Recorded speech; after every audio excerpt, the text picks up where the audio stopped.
अस्सलाम वालेकुम। आज से पाकिस्तान में बहुत ही हंगामा खेज हफ्ते का आगाज़ हो गया है।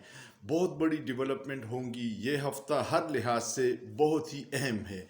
सुप्रीम कोर्ट पे नज़रें हैं, हाई कोर्ट्स पे नज़रें हैं, इलेक्शन कमीशन पे नज़रें हैं और हुकूमत बनाने के मामलात पे नज़रें हैं। लेकिन सबसे पहले जो बहुत अहम केस है वो है इस्लामाबाद हाई कोर्ट में जस्टिस मोहसिन अख्तर कियानी की अदालत में, जिसमें उन्होंने आज वज़ीर आज़म को और सेक्रेटरी दिफा और सेक्रेटरी इंटीरियर को, दाखिला को तलब किया है। और ये बहुत अहम केस है बलूचिस्तान के 8 लापता तालिब इल्मों का। बदकिस्मत ये है पाकिस्तान में इस वक्त लापता अफराद का इशू बहुत संगीन है और ये उनको पता है जिनके प्यारे लापता हो जाते हैं, उनको पता है कि वो किस अजाब से गुज़रते हैं। अक्सर मैं इंटरव्यू देखता हूँ, वो लोग कहते हैं कि खुदा के लिए हमें लाश ही दे दो, हमारे दिल को करार आ जाएगा कि हमने अपने प्यारों को मिट्टी में दबा दिया है। ये केस क्यों अहमियत इख्तियार कर गया है? हमारी एजेंसियां इन लोगों को उनका पता लगाने में नाकाम रही है और मजबूरन आज मोहसिन अख्तर कियानी साहब ने वज़ीर आज़म को तलब किया है और ये रिमार्क्स दिए थे पिछली दफ़ा कि इसके ज़िम्मेदार अगर रियासत ज़िम्मेदारी नहीं लेती लापता अफराद की तो पर वज़ीर आज़म ज़िम्मेदार होगा और उनके ख़िलाफ़ एक्शन लेना चाहिए। अल्लाह करे कि पाकिस्तान अमन का गहवारा बने और इस तरह के वाक़यात, अगर उन लोगों पे कोई इल्ज़ामात हैं पाकिस्तान दुश्मनी के, तो अदालतों में पेश करे सबूत और उनको सज़ाएँ दें, फांसियाँ दें। लेकिन लापता करके इस तरह ख़ानदान अजाब से गुज़रते हैं। दूसरा केस भी इस्लामाबाद हाई कोर्ट का है जस्टिस बाबर सत्तार की अदालत में, जिसमें ऑडियो रिकॉर्डिंग की बुशरा बीवी का केस है और आज उन्होंने FIA के DG को बुलाया है, IB के DG को बुलाया है और टेलीकॉम कंपनियां जो हैं उनके नुमाइंदों को बुलाया है कि ये कौन रिकॉर्ड करता है और जो लीक करते हैं ये उन ज़िम्मेदारों का तयन किया जाए। हमारे जो इदारे हैं बहुत सारे, वो इस केस को लटकाना चाहते हैं, लेकिन लगता है कि बाबर सत्तार साहब किसी नतीजे पे पहुंच के ही इसको छोड़ेंगे। सबसे अहम नज़रें सुप्रीम कोर्ट पे है।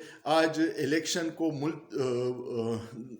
कालदम करार देने का एक केस है और इसकी अहमियत इसलिए बढ़ गई है कि कमिश्नर रावलपिंडी ने लियाकत चट्टा साहब ने इंकशाफात किए थे कि मैं मुजरिम हूँ, मैंने किए हैं, ये इलेक्शन रिग किए हैं, मैंने नताइज तब्दील किए हैं, 70 हज़ार की लीड वालों को हराया है और इसमें चीफ जस्टिस और चीफ इलेक्शन कमिश्नर ज़िम्मेदार हैं। होना तो ये चाहिए कि काजी साहब अगर इंसाफ के मयार को देखें तो इस पे एक जुडिशल कमीशन बनना चाहिए जिसमें काजी साहब न हो, क्योंकि उस पर डायरेक्ट इल्ज़ाम है और इसकी इंक्वायरी साफ़ होनी चाहिए। दूसरी तरफ इलेक्शन कमीशन पे नज़रें हैं। इलेक्शन कमीशन ने भी अपनी धांधली के ख़िलाफ़ खुद ही इलेक्शन करवा दिया है इंक्वायरी कमीशन। अब जिस पे इल्ज़ाम है वो इंक्वायरी करेगा कि जी मैंने चोरी की है या नहीं है। ये मजाक है। चौथी जो बड़ी डेवलपमेंट है वो है हुकूमत बनाने की हिकमत अमली। मुस्लिम लीग नून और पीपल्स पार्टी की कुर्बतें तो बढ़ गई हैं, लेकिन पीपल्स पार्टी ने कहा है कि हम आईनी ओहदे तो लेंगे लेकिन वजारतें नहीं लेंगे और वज़ीर आज़म के लिए वोट शहबाज शरीफ को देंगे। वो ये चाहते हैं पीपल्स पार्टी के जिस तरह 16 महीने की PDM की हुकूमत ने अवाम को तबाही के गरे में धकेला था और जिसका इल्ज़ाम पीपल्स पार्टी और मुस्लिम लीग नून दोनों पे आया था, इस दफ़ा पीपल्स पार्टी चाहती है कि हम मज़े तो पूरे करें और अवाम पे जो मुश्किलात आएंगी उसका इल्ज़ाम मुस्लिम लीग नून पे आए। मुस्लिम लीग नून उनके बग़ैर हुकूमत लेने से इनकारी है और बाखबर ज़राए कहते हैं कि उनको धमकाया गया है कि अगर आप वफाक में हुकूमत नहीं लेंगे तो फिर पंजाब भी आपको नहीं मिलेगा।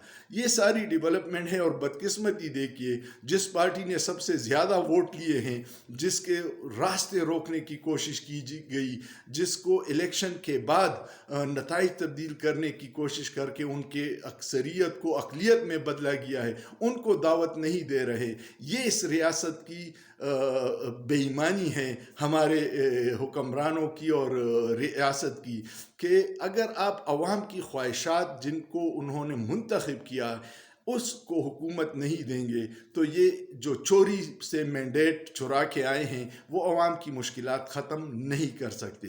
اور کل شاید خاقان عباسی نے بھی کہا ہے کہ چوری کے مینڈیٹ کی حکومت کی کیا کریڈیبلٹی ہوگی. تو ہر باشعور شخص کہتا ہے کہ خدا کے لیے پولیٹیکل انجینئرنگ بند کیجئے، عوام کے حقیقی نمائندوں کو اقتدار اور اختیار دیجئے گا، تبھی پاکستان کے مسائل حل ہوں گے. ورنہ 75 سال سے جو ڈرامے چل رہے ہیں آئندہ 100 سال بھی اسی طرح چلتے رہیں گے. عوام کو کچھ نہیں ملے گا، 5% اشرافیہ خوشحال ہوگا، اس کے بچوں کے محلات بنیں گے پوری دنیا میں، اور عوام کے دن بدن تباہی کی طرف سفر جاری رہے گا. امید ہے آپ کو یہ ویڈیو پسند آئی ہوگی. ویڈیو پسند آئے تو میں